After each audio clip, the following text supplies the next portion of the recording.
मंचस्थ मनीषियों को प्रणाम करती हूँ। आप सभी आगंतुकों को विशेष प्रणाम करती हूँ। कहते हैं कि किसी कार्यक्रम में किसी संत की मुहर लग जाए तो वो कार्यक्रम पवित्र हो जाता है। आदरणीय भदंत जी को मैं प्रणाम करती हूँ और हमारे बीच में इतने सारे बौद्ध भिक्षु बैठे हुए हैं, उन्हें मन से प्रणाम करती हूँ।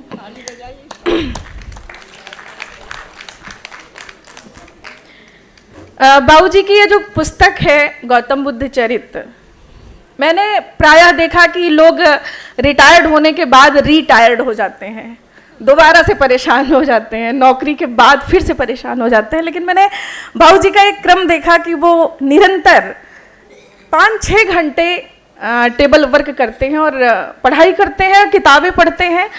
हाँ, इस गौतम बुद्ध चरित्र के लिखने में यहाँ पर उपस्थित संजय जी बैठे हुए हैं, पुलिस विभाग में कार्यरत हैं। वो मैंने अभी उन्हें मंच पे देखा था, तो उनका भी बड़ा योगदान रहा। वो तमाम सारी किताबें कहीं ना कहीं से चयन करके लाते थे और बाबूजी को देते थे और उन्हें बड़ा प्रेरित करते थे कि आप गौतम बुद्ध पर कुछ काम करिए। तो बाबूजी का मन बड़ा बना कि नहीं, हम फिर छोटी मोटी किताब नहीं लिखेंगे, हम 2-4 पन्ने की किताब नहीं लिखेंगे, हमें एक महाकाव्य लिखना है। वो गौतम बुद्ध से बहुत प्रेरित हुए और उन्होंने इस महाकाव्य की रचना की। जैसा कि गौतम बुद्ध के बारे में हम जानते हैं कि वो दया, करुणा और अहिंसा के लिए जाने जाते हैं। गौतम बुद्ध को जिसने भी पढ़ा होगा वो शायद अपने जीवन में किसी एक छोटे मोटे अपराध के लिए भी बहुत डरेगा। तो गौतम बुद्ध एक धारणा है, एक ऐसा मन बना देता है गौतम बुद्ध में जिसकी जरा सी भी आस्था रही, जरा सा भी जिसने पढ़ा, तो वो एक ऐसी धारणा के तहत जाएगा, ऐसा मन लेके जाएगा कि वो कभी कुछ अन्याय नहीं कर पाएगा, कभी किसी का कुछ अहित नहीं कर पाएगा, कभी अहिंसा की तरफ नहीं जा पाएगा।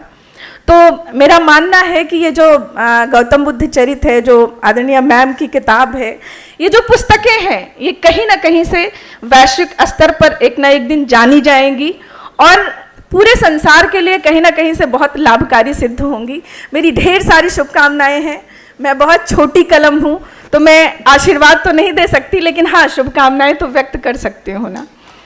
तो मेरी शुभकामनाएं हैं कि ये इस किताब को वैश्विक स्तर पर जाना जाए और हम गर्व से कहें कि हमारे घर के लेखक हैं, हमारे बाबूजी ने ये किताब लिखी और ये हमारे पूरे परिवार के लिए ही नहीं, आप सब के लिए, पूरे राष्ट्र के लिए, पूरे विश्व के लिए गौरव की बात हो कि अयोध्या जैसे स्थान से किसी व्यक्ति ने, पंडित खुशीराम दिव्य जी ने गौतम बुद्ध चरित्र की रचना की। ये सबकी जुबान पर हो तो हम सबके लिए कितना गौरवपूर्ण होगा, कितने भाग्यशाली हम लोग महसूस करेंगे। अपना परिचय ऐसे बताएंगे कि हम गौतम बुद्ध रचयिता पंडित खुशीराम दिव्य की बिटिया हैं।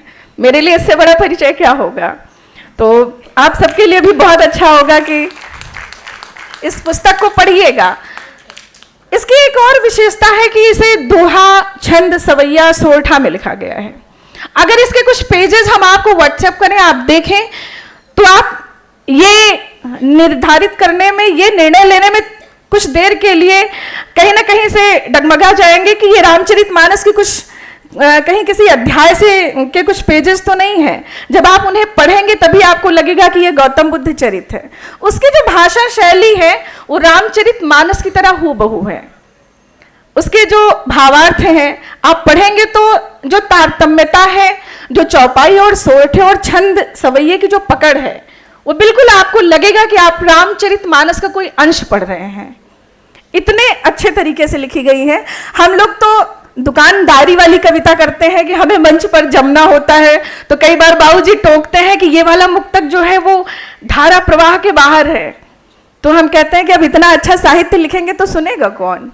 साहित्य और मंच कई मायने में अलग हो चुके हैं। तो एक बहुत अच्छा साहित्य आपको गौतम बुद्ध चरित्र में पढ़ने को मिलेगा। हम लोग तो यूट्यूब की दुनिया के हैं, फेसबुक पर लाइव आने वाले हैं, कभी सम्मेलन के मंचों पर जमने के लिए दुकानदारी के बहुत सारे हथकंडे होते हैं और वो सब अपनाते हैं, सारे कवि करते हैं। तो एक बेहतर साहित्य जो है वो मंच की दुनिया में आते आते कहीं ना कहीं खो जाता है। बहुत अच्छा साहित्य अगर आप लिखेंगे तो आप मंच पर कहीं ना कहीं से हतोत्साहित महसूस करेंगे। हमारे सामने शांत जी बैठे हुए, मैं उन्हें विशेष प्रणाम करती हूँ। जी, तो आप सभी बुद्धिजनों के बीच में, आप सभी मनीषियों के बीच में एक बार फिर से एक निवेदन करते हैं कि आप इस किताब को सिर्फ ले मत जाइएगा, इसको पढ़िएगा भी, ताकि इसकी सार्थकता हो। गौतम बुद्ध चरित क्यों लिखा गया है ये आपको पता चले, और आपको पता तो है ही, नहीं तो आप इस कार्यक्रम में आए क्यों होते। हमारी अभिरुचि का विषय होता है तभी हम वहाँ जाते हैं, अभिरुचि के बिना कौन कहाँ जाएगा भाई। तो जाहिर सी बात है कि आपकी कहीं ना कहीं से अभिरुचियाँ तो हैं, आपकी कहीं ना कहीं से इच्छा तो है, तभी आप इस कार्यक्रम के भागीदार हुए हैं और इस कार्यक्रम में आए ही हैं। तो इसके साक्षी ऐसे बनिएगा कि इसके कुछ पेजेस पढ़िएगा ज़रूर। ये मेरा एक विनम्र निवेदन है आप सबसे कि इसकी कुछ पंक्तियाँ आप रटिएगा, कुछ पढ़िएगा, तो आपको बहुत अच्छा लगेगा। और मैं ये विश्वास दिलाती हूँ कि गौतम बुद्ध पर आपने जितना कुछ पढ़ा होगा, इतना भाव गंभीर से आपने अब तक नहीं पढ़ा होगा। इसमें अर्थ गांभीर्य और भाव गांभीर्य दोनों की प्रधानता है, दोनों बहुत अच्छे तरीके से लिखे गए हैं। मैं पंडित जी की बिटिया हूँ, जैसा कि मेरा परिचय दिया गया, तो मैं अयोध्या से ही हूँ। तो अयोध्या से हूँ और अयोध्या के इतने सारे लोग बैठे हुए हैं, हमारे तमाम सारे अनुज बैठे हैं, छोटे भाई बैठे हैं, तो हमारा तो इस समय लखनऊ भी है और अयोध्या भी है। तो हम भाग्यशाली हैं कि अयोध्या में जन्मे और लखनऊ रहते हैं, तो कई मामलों में हम इस मामले में धनी हैं। तो बात मैं अयोध्या से करती हूँ एक छंद से। जी, मैं आपका आदेश चाहती हूँ, आपका आशीर्वाद चाहती हूँ। भगवान राम पर एक छंद है, मैं अपनी बात को वहीं से विराम देती हूँ।